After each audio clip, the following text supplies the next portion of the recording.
2023년 11월 15일 윤 대통령은 미국 샌프란시스코에서 열리는 에이펙 정상회의 참석을 위해 출국길에 올랐습니다. 그동안 순방은 곧 민생임을 강조해온 만큼 이번 일정에서도 민생에 초점을 맞추고 공급망 다변화, 무역 투자 확대 등 우리 국민과 경제에 실질적으로 보탬이 되는 협력 방안을 논의하고 도출하는 한편 각 국가의 협력 강화 발판을 구축했는데요.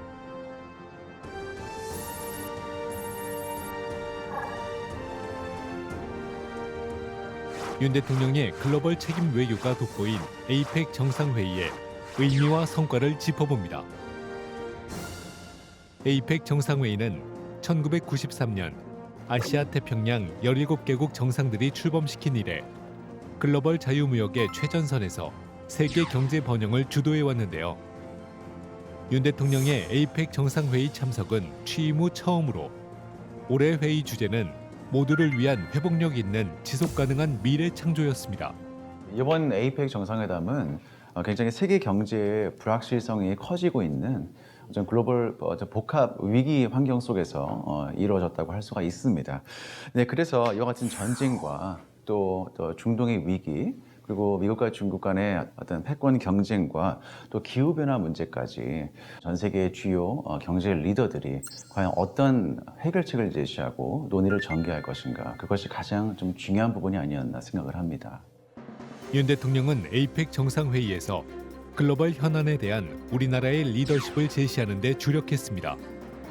먼저 에이펙 정상회의 첫 번째 세션에서 청정에너지 전환과 기후위기 극복에 관한 한국의 기여 방안을 밝혔는데요.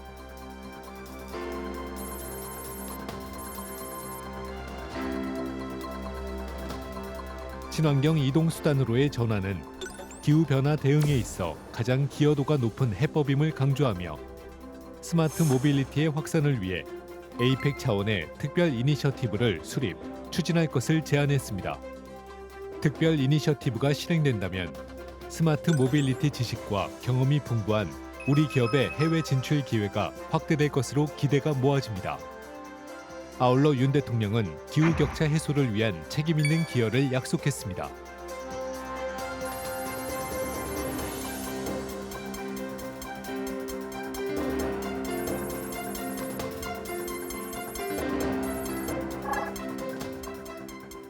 한국이 먼저 주도적으로 얘기하고 있다라는 부분에 우리가 좀 무게감을 두고 생각해 볼 수 있을 것 같고요. 다른 나라들이 봤을 때 한국은 할 수 있다라고 보는 거죠. 한국의 지도자가 국제사회에 나와서 발신을 한다라는 것은 그만큼의 신뢰와 그리고 어떤 그 비전을 보여주는 것이라고 할 수 있겠습니다. 에이펙 정상회의 두 번째 세션에서는 규범 기반의 무역, 디지털 질서 강화의 필요성을 강조했습니다.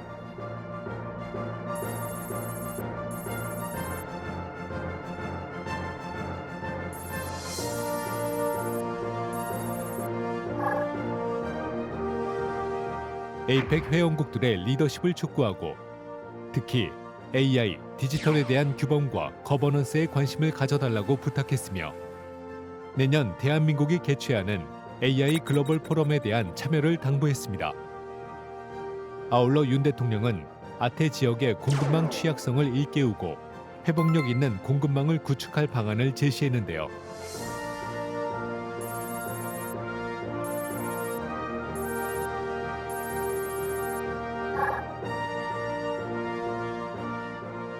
에이펙 경제협력체의 실현을 위한 대한민국의 역할과 의견을 밝히는 기회가 됐습니다. 여러 나라들이 함께 어떤 규범을 만든다든지 어떠한 하나의 방향으로 나아간다라고 했을 때 한국이 그 규범을 형성하는 데 있어서 주도적인 역할을 함으로 인해서 우리한테 보다 유리한 환경을 만들 수 있다라는 게 우선 우리가 갖고 있는 이점이라고 볼 수 있을 것 같고요. 한국이 제시하는 내용들이 다른 나라에서 볼 때도 협력을 위해서 공동으로 상생 번영할 수 있는 것이라고 한다면 충분히 그 나라에서도 받아들일 수 있는 거고 상호 간에 소위 얘기하는 윈윈 효과를 거둘 수 있다고 봅니다. 윤 대통령은 숨가쁜 에이펙 정상회의 일정 속에서도 틈틈이 회원국 정상들과의 회담을 이어가는데요. 페루, 일본, 베트남, 칠레 등 4개 국가와 정상회담을 가졌으며 해당 국가의 경제 협력을 강화하는 한편 북러 군사 협력에 대한 공조 방안을 논의하고 2030 부산 세계 박람회 유치에 대한 각국의 지지 확보에 주력했습니다. 일단 윤 대통령께서 이 회담 과정에서 공통적으로 제일 강조한 것은 최근에 있었던 러시아와 북한 사이의 군사 협력에 대한 것입니다. 서로 이렇게 무기를 거래하지 않습니까? 그거에 대해서 이거에 대한 우리의 어떤 경고의 목소리, 그리고 국제사회의 어떤 이와 같은 규범 질서를 해치는 행위에 대해서 여러 회원국 간의 공조 방안을 논의했다고 할 수가 있고요. 또한 또 4개국 정상들과 만나면서 2030 엑스포 부산 유치를 위한 그 나라들의 그 지지를 또한 당부하기도 했습니다. 한편 한미일 정상이 함께 만나는 별도 회동이 마련됐는데 캠프 데이비드 정상회의 이후 만 3개월 만으로 3국의 결속을 과시하는 취지로 해석되며 성사 여부에 관심이 모였던 시진핑 국가주석과의 정상회담은 불발. 에이펙 정상회의 중간에 약 3분간 대화를 나누었습니다. 이번에 이제 짧게 인사 정도만 한 거는 굉장히 좀 아쉬운 부분이기는 합니다. 아쉽기는 하지만 이걸 무척 부정적으로 볼 것까지는 아닌 것 같고요. 오히려 이번에 이제 만나서 인사를 하고 이러한 모멘텀들을 잘 살려서 한국이 의장국이기도 한 한일중 정상회의 개최를 조금 더 빨리 진행하는 게 필요하지 않을까 그렇게 생각을 합니다. 윤 대통령은 에이펙 정상회의를 계기로 열린 인도태평양 경제프레임워크 정상회의에도 참석했습니다. 2022년 5월 정식 출범한 인도태평양 경제프레임워크는 공급망, 청정에너지와 같은 새로운 의제를 다루는 경제통상협력체인데요. 이번 정상회의를 통해 공급망, 청정경제, 공정경제 등 분야에서 협상 타결이 이루어졌으며 특히 청정에너지 분야에서는 2030년까지 1,550억 달러의 신규 투자를 촉진하기로 했다는 소식이 전해져 우리 기업에 큰 사업 기회가 열릴 것으로 기대가 모아지고 있습니다. 안정적인 핵심 광물의 공급을 위해서 핵심 광물 대화체를 구성하는 데 각국 정상들이 합의를 했습니다. 특히 청정에너지 분야에서 2030년까지 또한 1,550억 달러의 신규 투자를 유치하는 데도 합의를 했습니다. 그래서 어떤 차세대 원전 그리고 또 수소 에너지 기술 개발에 나서고 있는 우리 기업들에게 굉장히 큰 사업 기회가 열릴 것으로 또한 기대가 되는 부분입니다. 또 공정경제 분야에 있어서도 협상이 타결이 됐는데요. 또 이와 같은 에이펙 영내에서 기업 환경의 안정성과 또한 투명성도 높아지기 때문에 앞으로 우리 기업의 해외 진출도 이 덕분에 더욱더 활발해질 것으로 기대가 됩니다.